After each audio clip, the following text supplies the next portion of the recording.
On July 26, 1996, the Sierra County Sheriff's Office in Truth or Consequences, New Mexico, receives a call from the husband of 22-year-old Kelly Garrett, who tells them he hasn't seen or heard from his wife in more than 24 hours.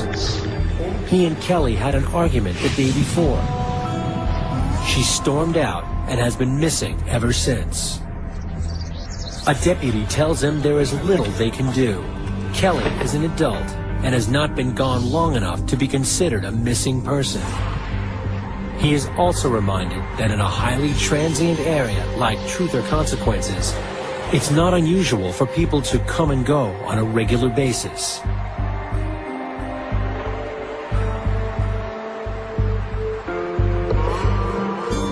There's two towns.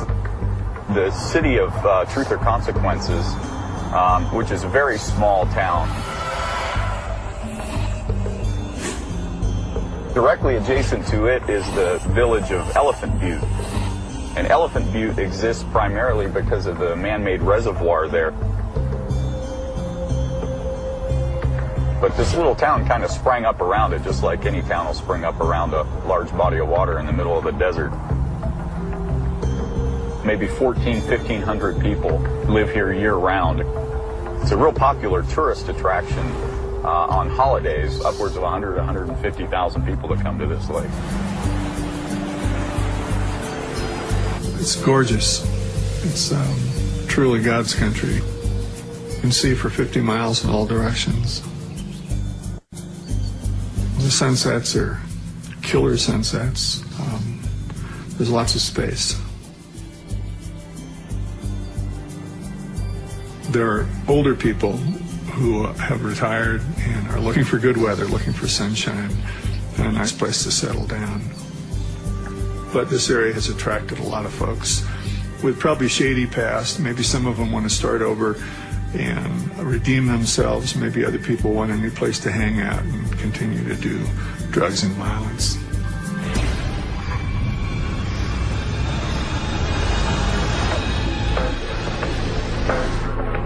The day after her husband reports her missing, an employee of nearby Elephant Butte State Park brings Kelly Garrett home. The last thing she remembers is waking up in a truck on her way home. I was so dazed and incoherent. I don't remember getting out of the truck. I remember sitting on my in-laws' front porch. My hair was a mess. I had sand everywhere. I was still in the same clothes I was in the day I left. And he was telling my in-laws and my husband about how he found me wandering around the beach.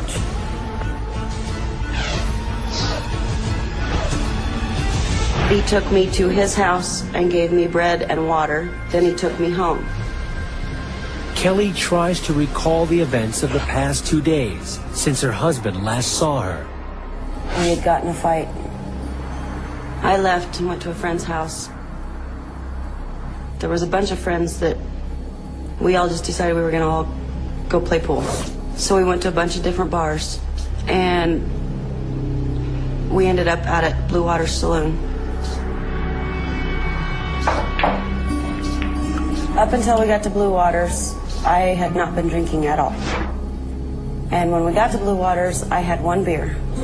I left to take a friend of mine home and came back, drank some more of that beer. By the end of the night, most of Kelly's friends have gone home, except for Jessie Ray. I had known Jessie for 3 or 4 years at least. We used to go play pool all the time, and I trusted her.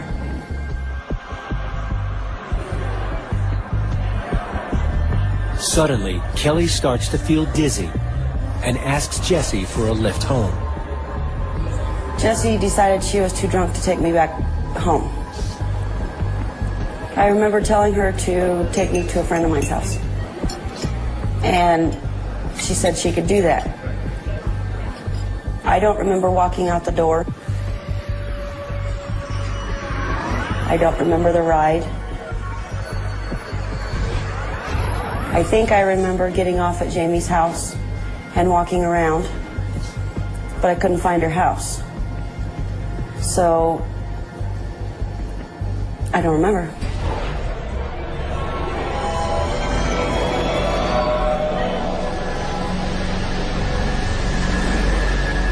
I did not know what had happened. I was bleeding, and I didn't know what to do. I thought that being sexually assaulted had been a possibility. I just knew I was hurt. Kelly's husband doesn't believe her story and kicks her out of the house.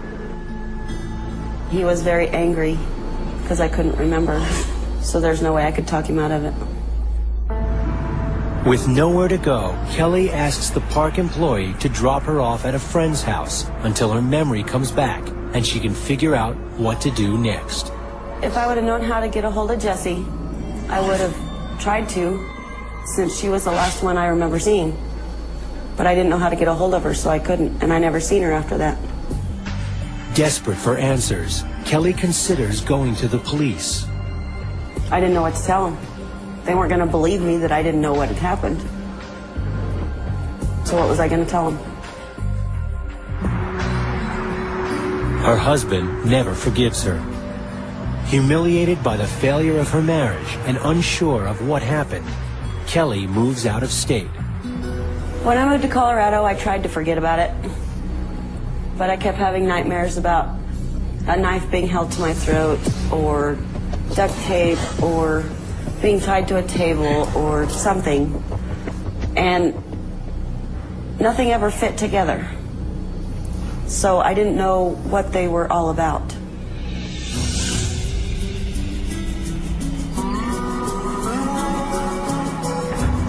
Almost a year after Kelly Garrett vanishes and reappears, on July 7, 1997, the Sierra County Sheriff's Office gets a visit from the mother of 22-year-old Marie Parker. She tells officers she hasn't heard from her daughter in days. Marie Parker didn't live here for very long. She spent a lot of time on the streets. At one point, she borrowed a tent and took her daughters down to Elephant Butte Lake, and she was living out of a pup tent on the lake. Police put out an APB for Marie's car and check out some of her known haunts.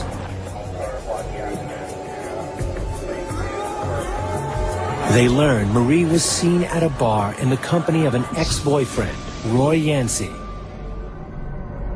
and a friend of theirs named Jessie Ray.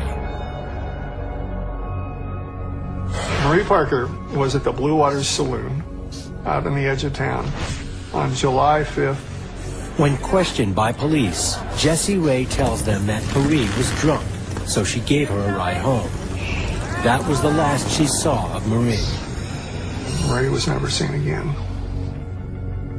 With no indication of foul play, police suspect Marie left town.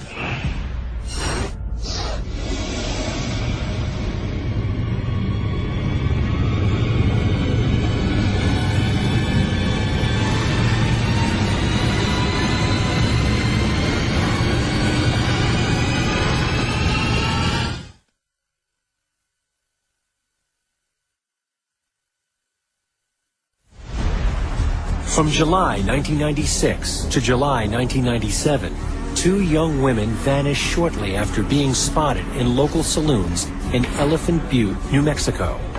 The first, Kelly Garrett, is found days later with no memory of what happened. I was scared, but I didn't know what I was scared of, or who to be scared of. But I kept having nightmares, so life was very hard. Carried a gun for a long time. Police suspect the other woman, Marie Parker, left town. Marie Parker was offered her a ride home, and she took it and was never seen again. Both women were last seen in the company of locals Dennis Roy Yancey and Jessie Ray. Both also frequented the Blue Waters Saloon. The Blue Waters Saloon was just a typical saloon. People who maybe had a long, boring day in town would get together with their friends and down a few beers and shoot some pool and have a good time. And like many bars, some merely come to escape sadness in their lives. Jessie Ray is a regular at the Blue Waters. She has a powerful personality. She was a biker.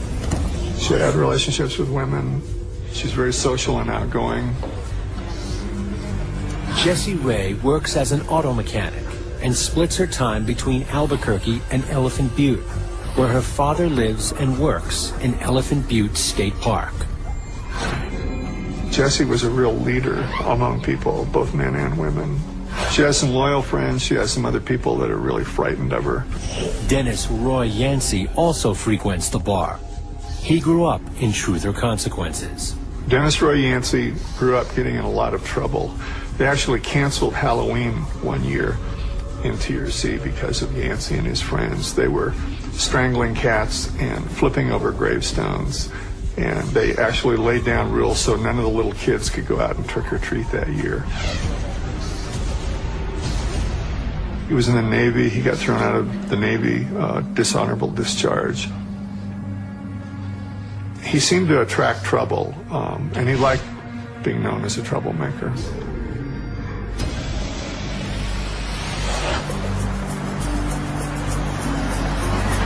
Shortly after Marie Parker's disappearance, 37-year-old Cindy Hendy joins the Blue Waters scene. She was on the run from the authorities. She and a friend of hers tried to deal cocaine, but they dealt it to an undercover agent. So she ran away from Washington State.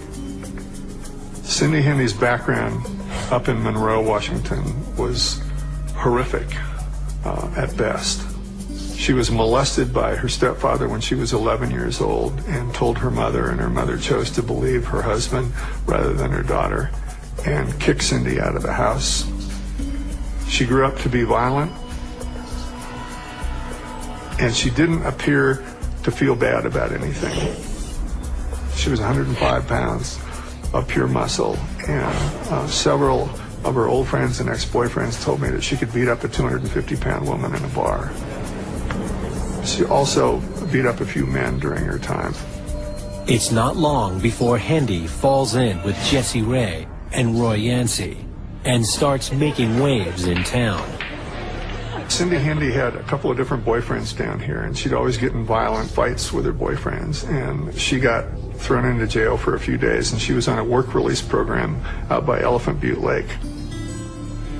There she meets Jessie Ray's father, 57-year-old David Parker Ray. David worked as a mechanic out there at Elephant Butte State Park, dressed in a little ranger outfit. And they just accidentally ran into each other one day, and I guess they hit it off right away. David was a charming guy to be around. He was basically a middle-class man. He had education, and he had respect from the people around him, but he kept his distance. What Cindy Hendy doesn't know is that David Ray is a master manipulator with a very dark secret. David Parker Ray was an enigma. He'd do favors for people he liked. He'd do little things for them that made him a friendly person who was easy to approach. But I think in the back of his mind, he was always thinking about sadistic acts. David Parker Ray was a sexual sadist. A very unique and very rare type of offender. A sexual sadist is aroused by a living victim who is physically or mentally being tortured. If you were a woman that was alone with him, David was Satan himself. David Parker Ray's sadistic desires could be traced back to his childhood, when he was shuttled around between family members who severely neglected him. When people talk about child abuse, they usually talk about abuse, not neglect. But the therapist will tell you that neglect has far more sinister consequences on your adult behavior. And David didn't feel like any of the women in his life loved him. He didn't think his mother did. His grandma didn't pay any attention to him. She didn't care whether he was alive or dead. The young David Ray would write for hours in his journal and had a vivid fantasy life. His fantasies began about 12, 13, or 14 years of age. His dad was a drunk and a drifter and would come by once every month or two, and he would leave a bag of magazines for David to look at. They were photographs of real girls bound and gagged by the hands and the mouth on the front cover. And if you opened up inside, you would see women half-dressed who were being tortured. Pornography was something that he was extremely interested in, and it fueled him, and it continued to fuel him. Those two things shaped David very much, neglect and pornography. Ray joined the Army after high school and was married several times before he settled with his last wife in Elephant Butte in 1984. Prior to working for the park, David Ray worked as an aircraft engine repairman, among other mechanical vocations. His wife left him 10 years later in 1994. He was married 4 times before he met Hendy.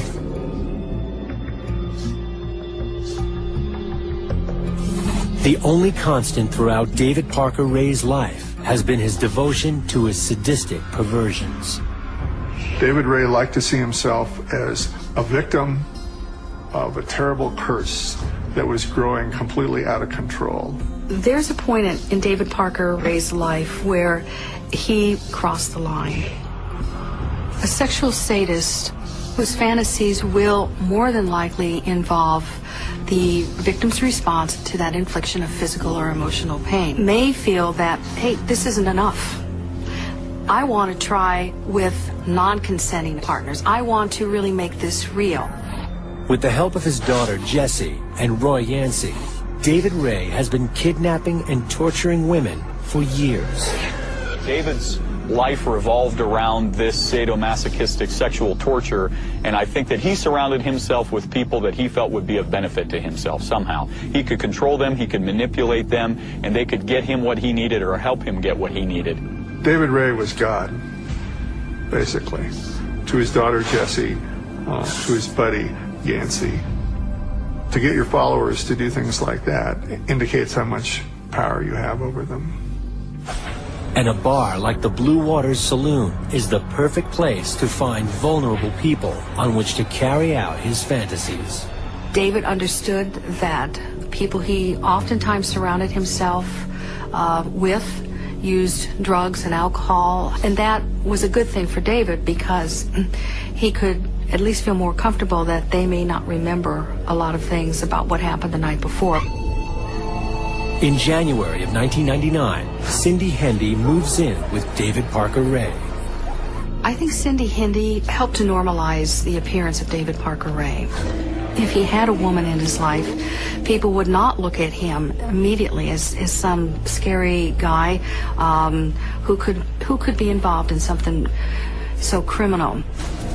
The two are drawn to each other because of their similar sexual appetites. Sexual sadists, because of the violence of their behavior, the extreme of their behavior, it would be very hard for them to find, quote-unquote, a soulmate. But I think that Cindy was enamored with him. Cindy Hendy was into kinky sex most of her life. So when she came to New Mexico and met David, it was kinky sex on a whole different level. I think she was into it. Cindy was aware of David's sexual interests, and the connection between the two is probably very complicated and very involved. And I would also suggest that Cindy Hendy underestimated David Parker Ray. Hendy was loud and funny, and David was shy and quiet. And they say that opposites attract, so maybe that had something to do with it. 1 month after moving in with David Ray, invites her friend Angie Montano over for a visit. Angie Montano moved here with her son to get him out of Albuquerque. She was trying to start her life over again, like a lot of people who move here.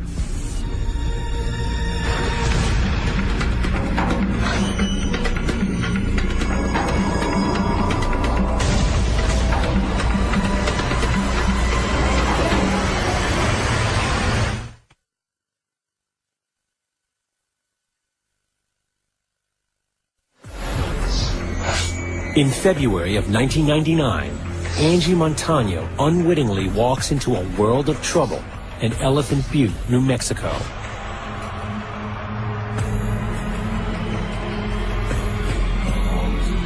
After luring her into their trap, sexual sadist David Parker Ray and his girlfriend, Cindy Hendy, blindfold her and restrain her to a bed. Over the course of the next 4 days, Angie Montano is shuttled back and forth between a number of different rooms where she is repeatedly sexually assaulted and tortured. David Ray was way beyond being a psychopath. He was an individual terrorist. A sexual sadist can be one of the most violent criminals because their sexual interests can result in so much damage to the victim. They will go to whatever extent it takes for them to become sexually aroused. Whatever it takes, whatever they want, anything goes. It does not matter. It does not make any difference. Angie is victimized with cattle prods and electric shocks, as well as a number of homemade and customized sexual devices. Montano was tortured very badly on several different levels. David didn't do things like that quickly. He really made people suffer. Sexual sadists who are acting out, their victims are insignificant to them. I use this analogy. If you got up in the morning and you used a tissue to dot your makeup or shave, and you threw that tissue away, and then you go to work, do you worry about that tissue? Are you concerned about that tissue laying in that garbage can? Are you concerned about what the ultimate fate of that facial tissue is? No. And for some of these individuals, that's how they view their victims. David was a mechanic. He treated human beings as victims like you would treat a piece of machinery. Cindy Hendy assists David Ray in the abuse. According to David, he introduced Cindy Hendy to his torture techniques on a real gentle level because he didn't want to scare her off. And she was apparently challenged by what he did. Sexual sadists can be extremely adept at identifying a woman that they can bring into their criminal behavior. Cindy Hendy, one of her friends down here, saw hand imprints on her butt where David had spanked her. He spotted a true companion, a true sadistic companion.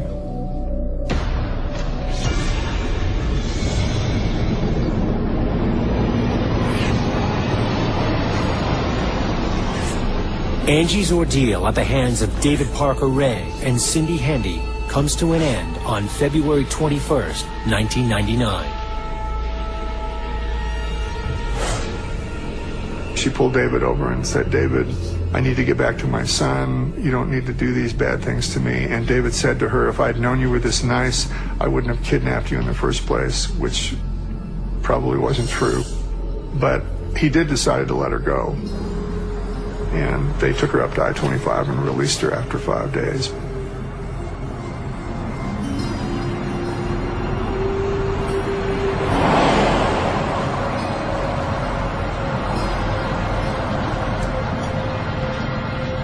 While she was on I-25, she was picked up by an off-duty deputy sheriff. She explained to him what had occurred. He wanted to stop at the state police office in Socorro and report the matter. She didn't want to because of things in her past. She was afraid of the police. He believed what she was saying. However, he became suspicious when she refused to report it to law enforcement. The off-duty officer drops Angie off close to where she lives.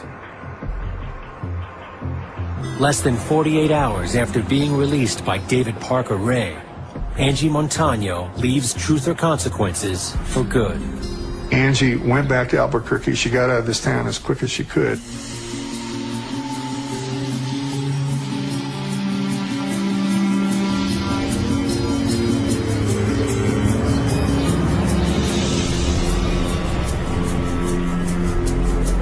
Two weeks later, Cindy Hendy tells David Ray she would like to visit family in Washington State.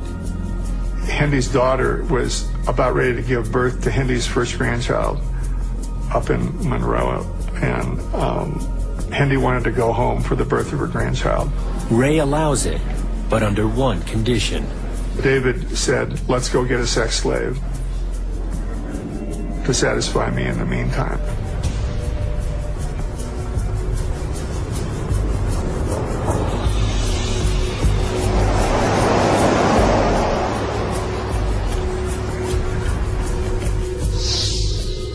Cindy V. Hill was working as a prostitute in March of 1999 in Albuquerque. David was up there with Hendy, and they tricked her into getting into their little motorhome. And then they handcuffed her at gunpoint and drove her south.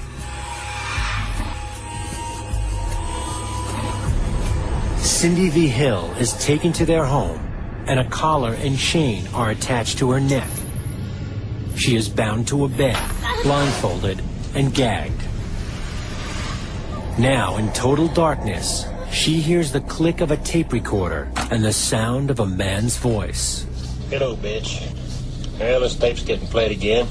Must mean I picked up another hooker. And I'll bet you wonder what the hell's going on here. For 5 long minutes, she listens as the recording goes on to explain how David Parker Ray and his lady friend are going to rape and torture her in every possible way. The gag is necessary because after a while you're going to be doing a lot of screaming. David played this tape for his captives for the purpose of terrorizing them and to tell them what was going to be done to them. He instills that fear into them right off the bat. He would play those tapes is to see the reaction. I want the reaction to what I say, what I do. I want to see it in your face. I want to see it in your body. I want to see it in your tears.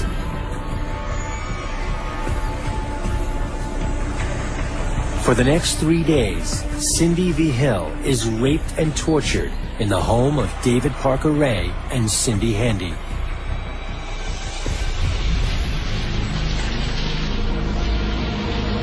On March 22, 1999, Ray goes to work, leaving his girlfriend to watch over their captive.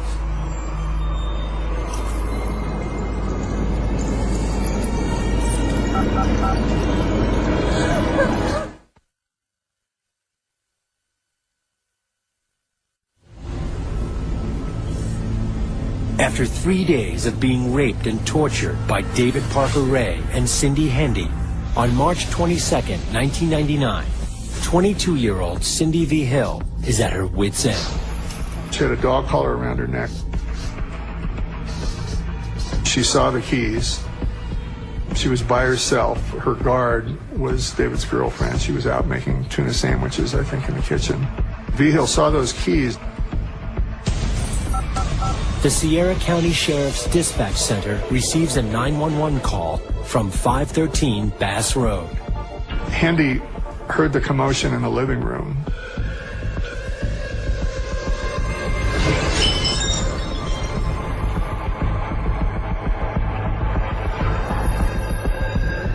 V. Hill stabbed Hendy in the back of the neck, just enough to stun her, and ran out the door and down the street, wearing nothing but a dog collar and a 5-foot chain. She ran about a mile, and she spotted a double-wide trailer and barged through the door.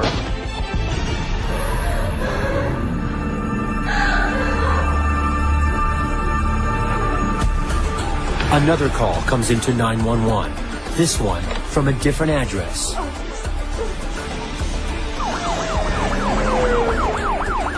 When local officers arrive, they are shocked not only by Cindy V. Hill's appearance, but also by what she tells them. They had responded to a 911 call where a young woman had appeared naked and hysterical, claiming that she had been abducted against her will. Cindy V. Hill tells the police how, for days, she was taken back and forth between rooms in her captor's home and assaulted and tortured in a number of ways. V. Hill is taken to the hospital for examination as officers call for reinforcements. When they responded and began to get initial information from her, it became clear that it was probably something that they were not going to be able to handle with their resources. They contacted the state police. Knowing now that the 911 hang-up came from David Ray's home, law enforcement converge on the source of the call. 513 Bass Road. The Sheriff's Department and the park rangers arrived at the scene here. They do what's called a safety sweep inside the residence. They're looking to find if there are additional victims inside, if there's anybody that's in need of assistance. Inside the house, it was a mess. There were pegboards these devices were hanging on, D-rings in the ceiling, and ropes and pulleys, and a box where people would be kept shackled with a fan on it for an air source. We were obviously dealing with somebody that was not normal. He had books on Satanism. He had medical books also, really complex medical books that gave him the knowledge he needed to do the things that he wanted to do. It was bizarre. Finding no one inside, an APB is put out for the home's residents, 59-year-old David Parker Ray and 39-year-old Cindy Hendy. Less than 15 minutes later, police pull over David Parker Ray's truck and detain the couple. David was on his way down the road with Hendy, and they were looking for their captive, and they got caught 2 blocks away. When the police question Ray and Hendy, the two admit to looking for Cindy V. Hill, but provide an interesting explanation. Initially, David and Cindy Hendy's story to us regarding the abduction of Cindy V. Hill was that it was a form of humanitarian aid. They claimed that they had abducted her against her will, but it was for her own good, to help her kick a heroin addiction. So they brought her here, chained her up inside the house, and kept her there with a bucket in order to get her through the most drastic withdrawal period of heroin. Authorities don't believe them, and David Parker Ray and Cindy Hendy are arrested and taken into custody. On March 23, 1999, the New Mexico State Police crime team begins processing Ray's house. The police realize they don't have the resources to deal with what they've found on their own. They call in the FBI. I think it's safe to say that nothing that was inside that house was anything any of us had experienced before or come across before, except maybe on a movie somewhere. It was just completely out of the realm of our experience. Investigators open a padlocked semi-truck trailer next to the home. Once we gained access to that, its purpose was very clear. It was a very sinister little travel trailer. For the first time, investigators get a look inside what David Parker Ray calls the toy box. When they went into the toy box, they found hundreds of torture devices.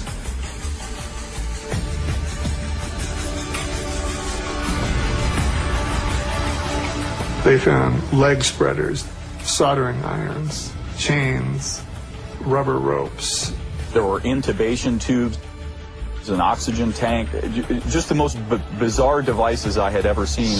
He was a mechanic, and so a lot of these things he designed himself. He had a machine that would shock women's breasts electrically. He would hook up this machine to their breasts and then turn on the power and then increase the power as they screamed for mercy.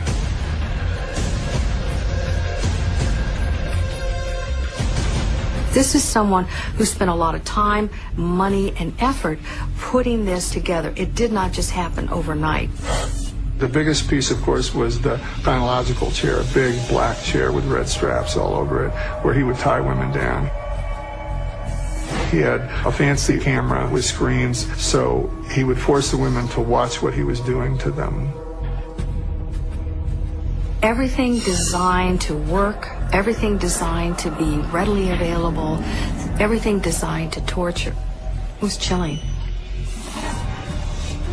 If you went to his property, it was just a little piece of property on the edge of Elephant Butte Lake, and then right in front of his house was the torture trailer. It's hard to believe that nobody ever heard somebody yelling or screaming. He carried out this form of mass torture right in the middle of a retirement community. It was so well organized and there was so much of it, it was clear that this wasn't something that had just been going on for a couple of weeks. It was his little world that he put together after all these years of practice. Sexual sadism develops over a long period of time. It's not something that you wake up with at 60 years of age and begin to experience. It is evolutionary. Working together, the police and federal investigators catalog everything they find on David Parker Ray's property. At any given time during this investigation, there were between 25 and 35 FBI or state police evidence techs here. Along with the FBI, local and national press soon descend on 513 Bass Road. After seeing a story on the news about the arrest, Angie Montano comes forward and provides a detailed statement of her days in captivity. She described essentially the same type of sexual assault, sexual torture, and binding that had been described by Cindy V. Hill. She was in the toy box. She was in there for 3 days. She got it the worst you can get it. On March 30th, 1999, an FBI agent discovers a videotape inside the toy box. The tape shows David Ray with a woman strapped into the chair. Her face is completely bound with duct tape. The unidentifiable woman has an intricate tattoo on her leg.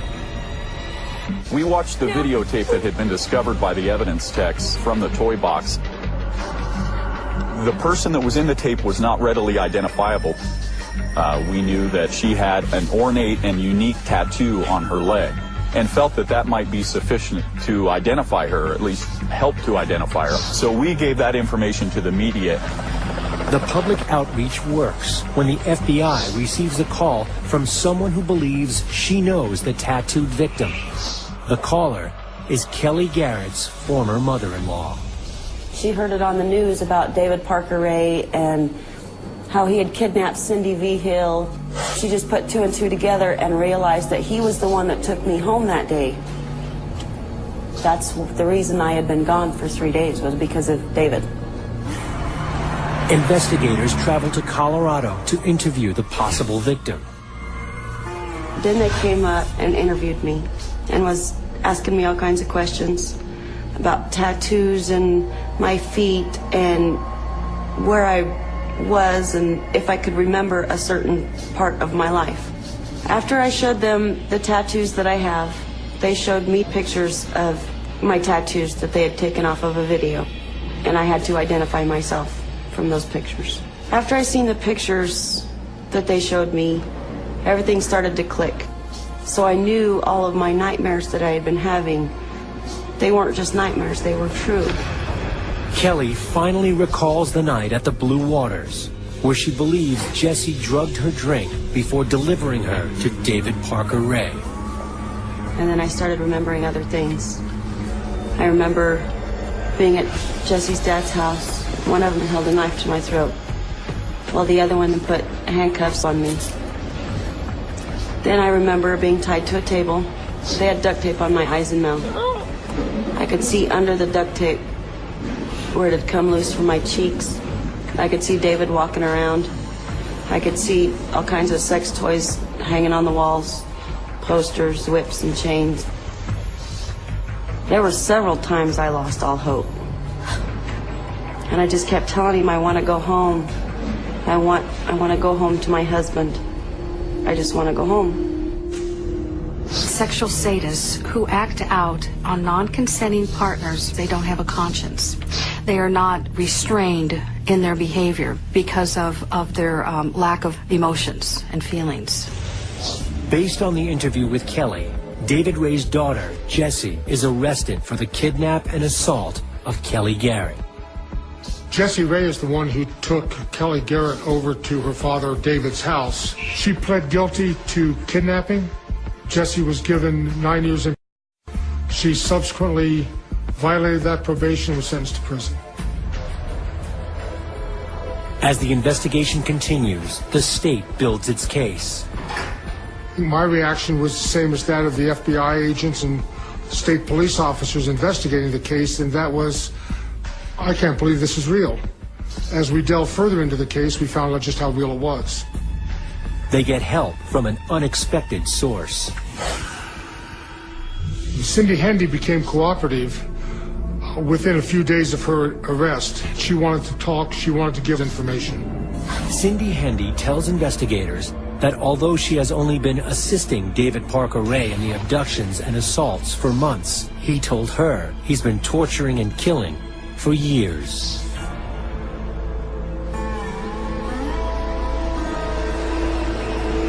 I believe there are bodies here. It remains to be seen whether they're in the lake itself or whether they're in the desert somewhere. But I personally find it impossible to believe that somebody that had developed this behavior to such an extent, he would not be killing people. This is such a vast, rural, and remote area, and this body of water is so large and difficult to search. It's just too convenient a disposal site for bodies for them not to be there. Despite extensive searches throughout the lake and the surrounding desert, however, no bodies are ever found. David worked as a quasi-park ranger, and he knew that area inside out. And there were caves and mines and all sorts of places out there where he could have easily hidden whatever he didn't want to be found and would never be found. Cindy Hendy also says that besides herself and Jesse, David Parker Ray also had help from Roy Yancey. Police pay a visit to Roy Yancey, who surprises them with an unexpected confession. Marie Parker was a missing person in Truth or Consequences. She had been reported missing several years before. Marie Parker had dated Yancey for a little while previously. On the night Marie disappeared, Jesse told her that she'd take her home. It was not until we interviewed Roy Yancey that we finally understood what had happened. Roy Yancey indicated that he and Jesse were involved in taking Marie Parker to David's house. Marie had been abducted, much like Kelly had been, against her will, and that ultimately David, in another measure of control, Roy Yancey had been instructed to kill Marie Parker. And help David dispose of her body. But when Yancey took the authorities out to find her body, David had moved it, so they've never found Marie's body. Roy Yancey pleads guilty to second-degree murder and is sentenced to 20 years in prison. He is up for parole in 2010. Charged with 25 felony counts for her part in the crimes against Angie Montano and Cindy V. Hill, and facing up to 197 years in jail, Cindy Hendy cuts a deal, and on April 6, 1999, pleads guilty to the kidnapping and sexual assault of Cindy V. Hill. Cindy Hendy was given a 54-year sentence. She was sentenced to serve 36 years of that. She'll serve the remaining time on probation upon her release.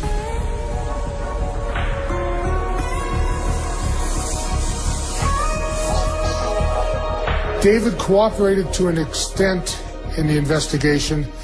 He would talk to investigators and he would describe various sexual acts and various sexual encounters with women, but all in the context of a fantasy world, never admitting that these things actually happened. I get my excitement from making a woman happy. I got pleasure out of the woman getting pleasure. I did what they wanted me to do. David Parker Ray faces 3 trials, one each for the crimes against Cindy V. Hill, Angie Montano, and Kelly Garrett.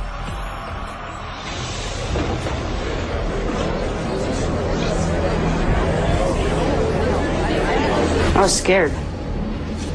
I was very scared to testify because I didn't know who was going to believe me. In Kelly's trial, David Parker Ray is found guilty on 12 counts of kidnapping, criminal penetration, and conspiracy. His sentencing is put off until all of the trials are complete. The state then begins its case on behalf of Cindy V. Hill. During Cindy V. Hill's preliminary hearing, I placed an item of evidence in front of her, which was the collar and chain. When that was placed in front of her, she looked at it, stood up in her chair, pointed at David and screamed. She then continued screaming and was escorted from the courtroom to a separate area. Paramedics were called to make sure that she was going to be able to continue. Before the closing arguments, David's attorneys approached the DA. As we were getting ready to rest, David said, "That's enough." In exchange for all charges against his daughter Jessie being dropped and her release from jail, David Ray agrees to plead guilty for his crimes against Cindy V. Hill.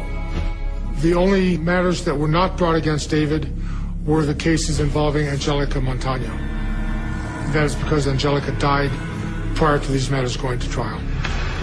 On September 30th, 2001, David Parker Ray receives the maximum sentence: 224 years in prison for his crimes against Kelly Garrett and Cindy V. Hill.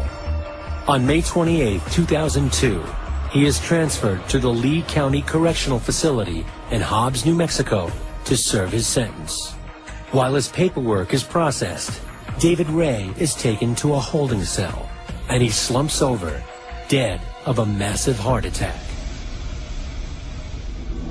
He dies without having officially served 1 day of his sentence. David Parker Ray may be dead, but for many, he is far from gone. This case is a case that gives you nightmares. You try to separate these matters from your personal life. It can't be done. These women were objects to him.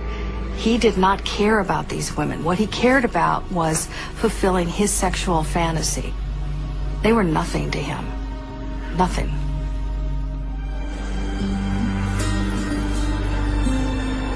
I'm scared.